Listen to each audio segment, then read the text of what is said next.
Eran las 2:46 de la tarde del 11 de marzo de 2011 cuando el suelo de Japón tembló durante 6 minutos seguidos. No fue un terremoto ordinario, fue el más poderoso en la historia del país y el cuarto más fuerte jamás registrado en la historia del planeta. El tipo de terremoto que mueve continentes enteros, el tipo de terremoto para el que Japón llevaba exactamente 40 años preparándose, y Japón estaba preparado más que cualquier otro país en el mundo. Tenían muros de concreto de hasta 10 metros de altura construidos a lo largo de toda la costa norte. Tenían sensores sísmicos instalados en cada rincón del territorio nacional. Tenían el sistema de alerta de tsunami más sofisticado del planeta, capaz de detectar una ola en minutos y enviar alertas simultáneas a millones de teléfonos al mismo tiempo.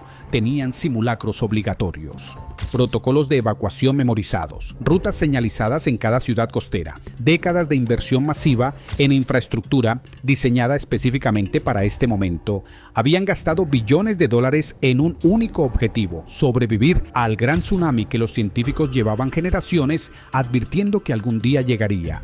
El tsunami llegó 28 minutos después del terremoto y superó todos los muros. Pero antes de continuar con la parte en la cual el terremoto llega a la ciudad, suscríbete y dale like al video. Esto nos apoya a seguir subiendo videos e ir aumentando nuestra calidad. Únete a la comunidad de desastres naturales. Sigamos. En algunas zonas de la costa, el agua alcanzó 40 metros de altura, 4 veces más alto que los muros más altos que habían construido para detenerla. Arrasó ciudades enteras en minutos, arrastró casas o autos, barcos, fábricas, hospitales, todo lo que encontró en su camino, kilómetros tierra adentro, y mató a casi 20,000 personas en el país que más había hecho en la historia moderna para protegerse exactamente de esto. Hoy no solo vamos a hablar del tsunami, sino de por qué falló absolutamente todo lo que se suponía que debía funcionar, por qué murieron 20,000 personas en el país más preparado del mundo para recibirlo, qué decisiones tomadas años antes de ese día determinaron quién vivió y quién no, y qué reveló este tsunami sobre los límites reales de lo que los seres humanos pueden hacer frente a la naturaleza cuando decide mostrar su verdadera escala. Para entender lo que pasó el 11 de marzo, hay que entender primero lo que Japón había construido antes de ese día, después del tsunami de 1960, generado por un terremoto masivo en Chile que cruzó el Océano Pacífico entero y mató a más de 100 personas en la costa japonesa. A pesar de la distancia, el gobierno japonés tomó una decisión que definiría las décadas siguientes: nunca más. Lanzaron el programa de infraestructura costera más ambicioso de la historia. Construyeron 40 kilómetros de muros de concreto a lo largo de las costas de Iwate, Miyagi y Fukushima. Instalaron compuertas automáticas en los puertos capaces de cerrarse herméticamente en minutos tras una alerta. Diseñaron y señalizaron rutas de evacuación en cada ciudad y pueblo costero del país. Pusieron mapas de zonas de peligro en cada edificio público. Entrenaron a la población con simulacros regulares y obligatorios durante generaciones. Cada japonés que vivía en la costa sabía exactamente qué hacer cuando sonara la alarma. El sistema funcionó durante décadas. Tsunamis de escala moderada llegaron a la costa, los muros los contuvieron o los redujeron, la gente evacuó siguiendo los protocolos, las pérdidas fueron mínimas, la infraestructura había demostrado su eficacia suficientes veces como para que la confianza en ella fuera absoluta y completamente comprensible. Los muros habían funcionado, las alarmas habían funcionado, los simulacros habían funcionado, y esa confianza acumulada durante décadas fue exactamente lo que en muchos casos impidió que la gente actuara con la urgencia necesaria el 11 de marzo de 2011. Cuando llevas toda tu vida viendo que el sistema funciona y cuando el muro que está a metros de tu casa ha resistido todo lo que el océano le ha mandado durante 40 años, tu cerebro no procesa la alarma de la misma forma que alguien que nunca ha tenido esa red de seguridad. La confianza en el sistema fue el primer punto de falla. Cuando el terremoto sacudió la costa a las 2:46 de la tarde, las alarmas sonaron en toda la región noreste del país en menos de 3 minutos. 3 minutos desde el inicio del sismo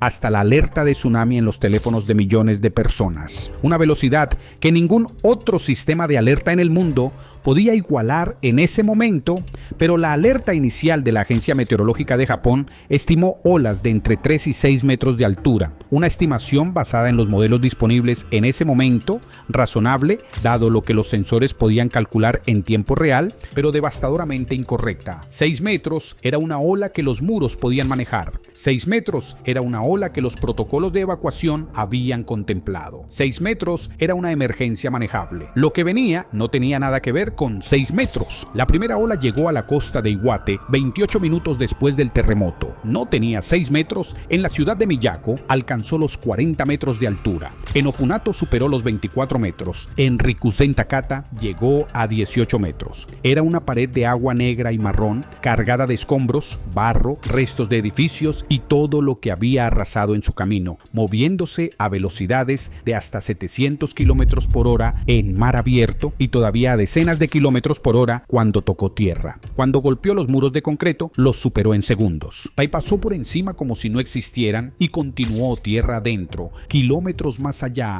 de donde cualquier modelo de simulación había previsto que una ola podría llegar. En la ciudad de Rikuzen Takata, el tsunami arrasó el 70% de la ciudad en menos de 20 minutos. De los 23,000 habitantes, más de 1,700 murieron. Había un bosque de 70,000 pinos centenarios en la costa que llevaba siglos actuando como barrera natural y símbolo de la ciudad.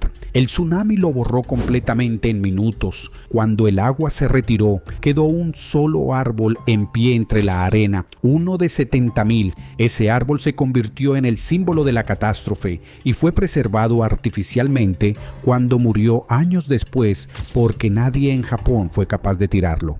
En Minami-Sanrico el tsunami destruyó el 95% de los edificios de la ciudad.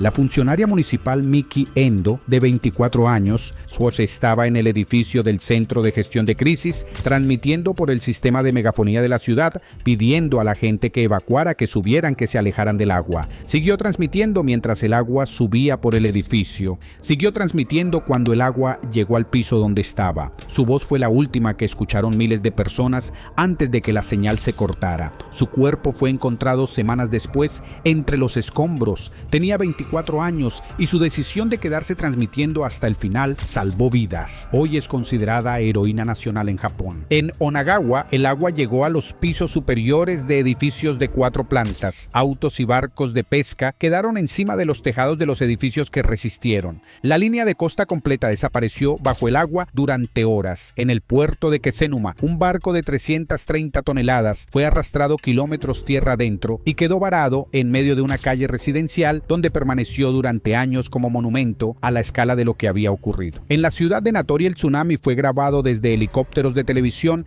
en tiempo real, mostrando en directo cómo el agua negra avanzaba sobre los campos de arroz y las urbanizaciones arrasando todo a su paso con una velocidad y una uniformidad que resultaba casi imposible de procesar viendo las imágenes. No parecía agua, parecía algo vivo avanzando con propósito.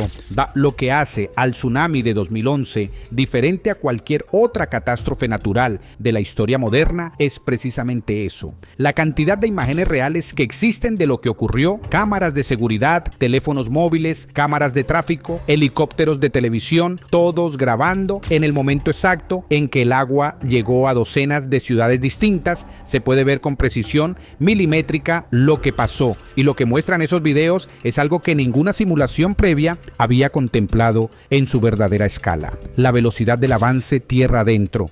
La gente que intentó escapar en auto fue alcanzada por el agua en las carreteras. Los que intentaron subir a edificios vieron cómo el agua subía más rápido de lo que ellos podían subir escaleras. Los que llegaron a las zonas altas marcadas en los mapas de evacuación vieron cómo el agua superaba también esas zonas en varios puntos. El tsunami de 2011 no respetó ninguno de los límites que 40 años de planificación meticulosa habían calculado y señalizado. Hubo supervivencias que desafían cualquier lógica. Hiromitsu Shinkawa, un hombre de 60 años, fue encontrado flotando en el Océano Pacífico 2 días después del tsunami, a 15 kilómetros de la costa, aferrado a los restos del tejado de su casa. Había sido arrastrado mar adentro por la corriente de retorno del agua y había sobrevivido 2 días en el océano en marzo, con el agua a pocos grados sobre cero, hasta que un destructor de la Fuerza de Autodefensa Marítima lo encontró.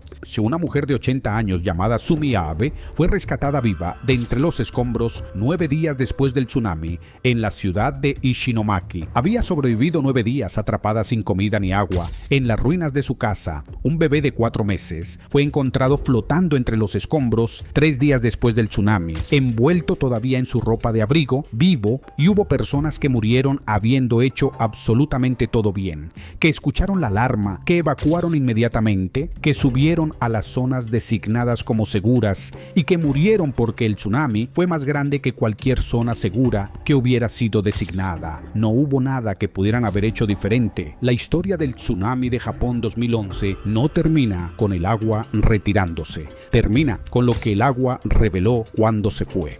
Porque debajo del tsunami había otro desastre esperando. La central nuclear de Fukushima Daiichi estaba construida en la costa de Fukushima, diseñada para resistir tsunamis, con muros de protección y sistemas de emergencia redundantes. Cuando el tsunami superó sus defensas y cortó el suministro eléctrico externo, los generadores diésel de emergencia, que debían mantener fríos los reactores, fueron inundados y dejaron de funcionar. Sin electricidad, sin refrigeración, los núcleos de 3 de los 6 reactores comenzaron a sobrecalentarse. En los días siguientes se produjeron 3 fusiones parciales de núcleo y varias explosiones de hidrógeno que dañaron los edificios de contención. Fue el peor accidente nuclear desde Chernóbil en 1986. No porque el terremoto dañara los reactores directamente, sino porque el tsunami cortó la electricidad que los mantenía fríos y nadie había diseñado el sistema asumiendo que los generadores de emergencia podrían ser inundados. 154,000 personas fueron evacuadas de la zona de exclusión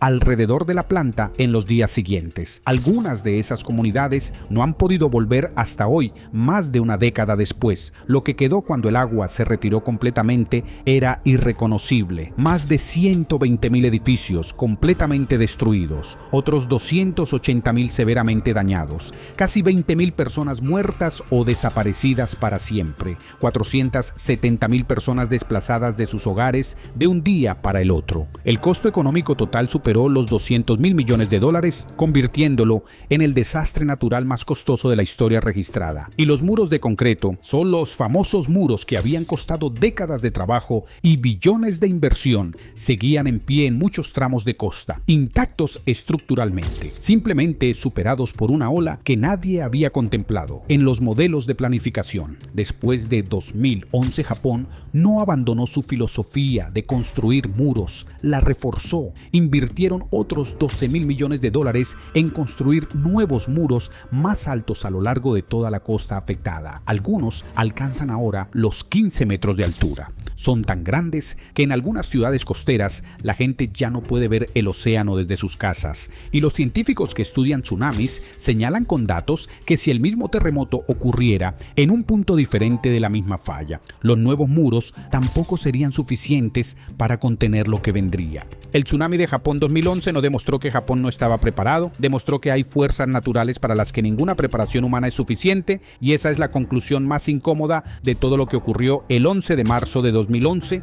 20,000 personas murieron en el país más preparado del mundo para recibirlo, con las mejores alarmas del planeta, los mejores muros, los mejores protocolos y las décadas de entrenamiento más rigurosas de la historia moderna. Murieron de todas formas, y la pregunta que ingenieros, científicos y gobiernos de todo el mundo llevan desde entonces intentando responder sigue siendo la misma. Si Japón, con todo lo que había construido y todo lo que había invertido, no pudo detenerlo, ¿qué posibilidades tiene el resto del mundo cuando le llegue su turno? Gracias por llegar al final del video. Si te gusta este contenido sobre desastres naturales, te invito a que te suscribas para ver más y dale like al video para que más personas vean este video. Muchas gracias y nos vemos en el próximo video.